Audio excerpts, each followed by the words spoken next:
দেশের অন্যতম পর্যটক কেন্দ্র জাফলং জনস্রোতে মুখরিত হয়ে উঠেছে।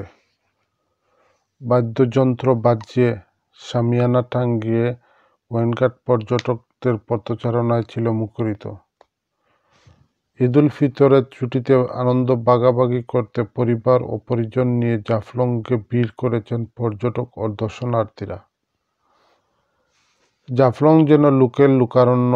পিকআপ, প্রাইভেট কার, বাস, ট্রাক যুগে ঈদুল ফিতরে পুরো এলাকাই ছিল পর্যটকবাহী যানবাহনের সারি।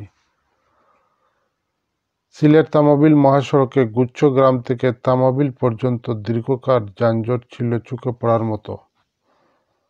এদিকে বিছনাকান্দি ও সোয়াম ফরেস্ট রাতার ঘুরলেও পর্যটক ও দর্শনার্থীরা কম ছিল না। সকালে হঠাৎ বৃষ্টিতে চরম ভোগান্তিতে পড়েন পর্যটকরা। দেশের বিভিন্ন জেলা থেকে আসা পর্যটকদের উপস্থিতি ছিল শতকরা 30%।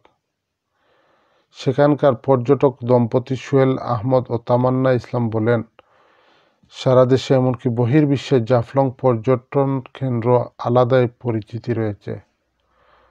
খুব ভালো এখানকার পরিবেশ, প্রাকৃতিক পাহাড়, টিলা, সবুজের সমারোহ, স্বচ্ছ জলরাশি, দিগন্ত জুড়ে নয়ন অবিরাম প্রাকৃতিক মনোমুগ্ধকর দৃশ্যবালি হৃদয়ের বাড়তি আনন্দ খোরাক যোগায়।